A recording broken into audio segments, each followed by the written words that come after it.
इसकी जो basic definition जो आपको मिलेगी वो होती है कि combining capacity of an element to combine with another element, यानी कि एक एटम या एलिमेंट दूसरे एटम के साथ की कैपेसिटी कितनी है कंबाइन करने की। और इसकी एक अच्छी सी डेफिनेशन, बेसिक डेफिनेशन है, number of electron an atom gain lose और share to complete it octet और टू बिकम स्टेबल, यानी कि एक एटम अपनी आउटर मोस्ट शेल में जो उसके इलेक्ट्रॉन है वो कितने इलेक्ट्रॉन लूज गेन और शेयर करता है ताकि वो ऑक्टेट कंप्लीट कर ले अपने लास्ट शेल में, या कहा जाए कि स्टेबल हो जाए।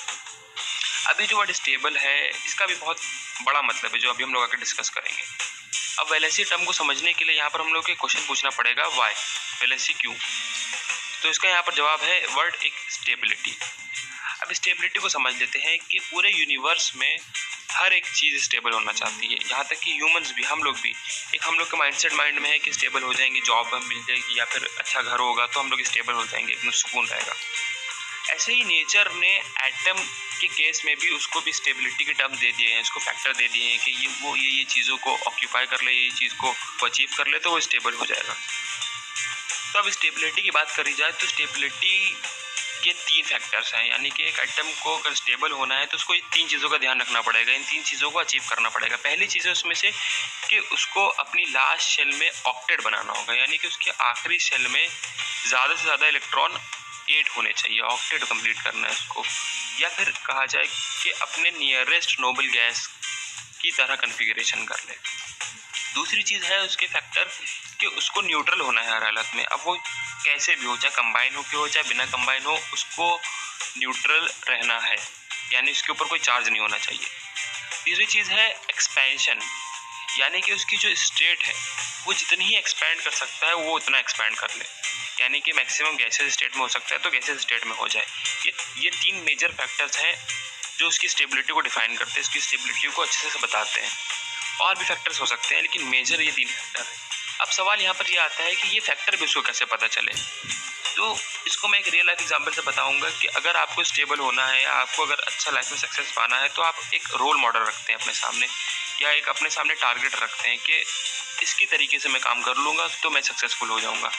आप जैसे कि मान लीजिए अगर आपने कोई रोल मॉडल रखा तो वो बहुत सक्सेसफुल है, तो उसने लाइफ में क्या क्या किया था या वो क्या किस तरीके से चलता है या कौन सा कोर्स कर रहा था, तो आप कॉपी करते हैं उस चीज़ को, ताकि कॉपी करेंगे उस वे में चलेंगे तो आप भी सक्सेसफुल हो जाएंगे। सेम इसी तरीके से एटम के केस में जो अपना पीरियोडिक टेबल है, जितने नंबर ऑफ एटम्स है उसमें आपने देखा होगा लास्ट में 17 कॉलम में एक नंबर ऑफ एलिमेंट्स हैं जिनका नाम बोला जाता है नोबल गैसेस या इनर्ट गैसेस। वो नेचुरली ही स्टेबल है पहले से, यानी कि वो हर मामले में पहले से पूरी तरीके से स्टेबल है, उनको कोई भी काम करने की ज़रूरत नहीं है, बाय नेचर ही उनको ऐसा बनाया गया। अब उनको एक बार देखा जाए, उनके लास्ट शेल में 8 ही इलेक्ट्रॉन है, चाहे आप कोई भी नोबल गैस उठा के देख लें, सारी नोबल गैस गैसेस स्टेट में, नाम में ही आ रहा है, और सारी गैस न्यूट्रल है, क्योंकि चार्ज तभी आता है जब इलेक्ट्रॉन लूज या गेन करा जाए, तभी चार्ज इम्बैलेंस होता है, प्रोटॉन ज़्यादा हो जाते हैं या इलेक्ट्रॉन कम पड़ जाते हैं, इलेक्ट्रॉन ज़्यादा हो जाते हैं तो एटम के ऊपर चार्ज आ जाता है। तो क्योंकि वो किसी से कंबाइन नहीं हो रहे हैं, क्योंकि पहले से ऑक्टेट कंप्लीट है तो कंबाइन नहीं होना है उनको, तो वो पहले से न्यूट्रल भी है और गैसियस भी। तो ये तीनों ही फैक्टर उनके अंदर देखे जाते हैं कि वो पहले से स्टेबल है। अब एटम ने भी इन्हीं को देखा और बिल्कुल इन्हीं की तरीके बनने की कोशिश करी। अब एटम ने देखा लास्ट शेल में ऑक्टेट है तो वो भी ऑक्टेट बनाने की कोशिश करता है ताकि वो भी स्टेबल हो जाए। एटम ने देखा, एक नॉर्मल एटम ने देखा कि नोबल गैसेस न्यूट्रल है तो उसने सोचा मैं भी न्यूट्रल हूँगा। अब वो किन तरीकों का इस्तेमाल करता है न्यूट्रल होने के लिए या फिर ऑक्टेट कंप्लीट करने के लिए या फिर अपनी स्टेट बढ़ाने के लिए, गैसेस स्टेट में जाने के लिए, वही तरीकों को यूज़ करने के लिए टर्म यहाँ पर यूज होता है वैलेंसी। वैलेंसी एक्चुअली में वो नंबर है कि वो कितने एटम से कंबाइन होगा कि वो अपनी ऑक्टेट कंप्लीट कर ले और साथ ही साथ न्यूट्रल भी रहे।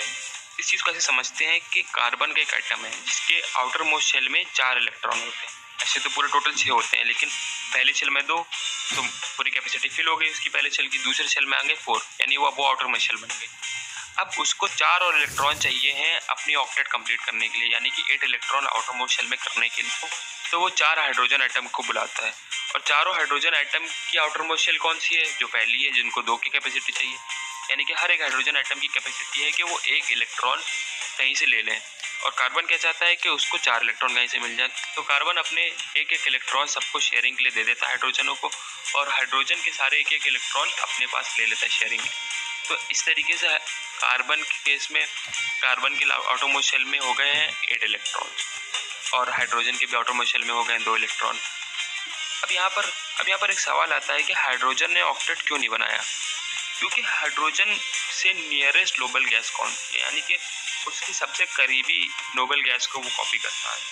सबसे करीबी नोबल गैस उसके पास है हीलियम, जिसकी आउटरमोस्ट शेल में सिर्फ 2 ही इलेक्ट्रॉन है। और देखा जाए तो पहली शेल की कैपेसिटी भी 2 ही है, वो 2 ही इलेक्ट्रॉन सस्टेन कर सकता है। इस तरीके से कार्बन के पास 8 इलेक्ट्रॉन भी हो गए, वो न्यूट्रल भी हो गया, और इसीलिए CH4 एक गैस होती है। तो इस तरीके से वो पूरा स्टेबल हो गया। अब यहाँ पर वैलेंसी क्या थी? वैलेंसी ये थी कि उसने 4 इलेक्ट्रॉन यूज़ करें तो उसकी वैलेंसी 4 है।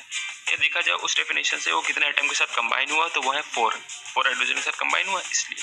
और अगर हाइड्रोजन की वैलेंसी देखी जाए तो वो एक ही के साथ कंबाइन हुआ कार्बन के साथ, तो उनकी वैलेंसी होगी 1। अब यहाँ पर एक बात और बतानी है आपको कि स्टेबिलिटी एक मीटर की तरह है, यानी कि वो घट बढ़ सकता है। स्टेबिलिटी कोई एक ऐसी जगह नहीं है कि आप वहाँ पहुँच गए तो बस आप स्टेबल हो गए।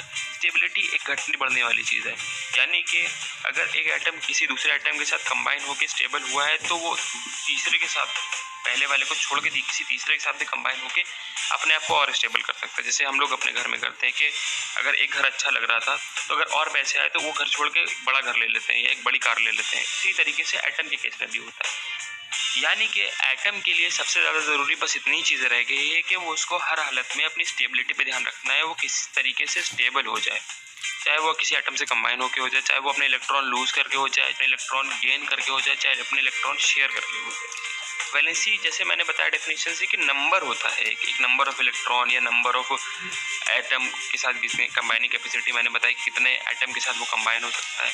तो इसमें कोई चार्ज से डील नहीं करता है वो कि इलेक्ट्रॉन डोनेट कर रहा है या गेन कर रहा है। बस इससे मतलब नहीं है कि उससे उसके ऊपर क्या चार्ज आएगा डोनेट करने से या लूज करने से। सिर्फ देखा जाएगा कितने नंबरों के साथ उसने एक्सचेंज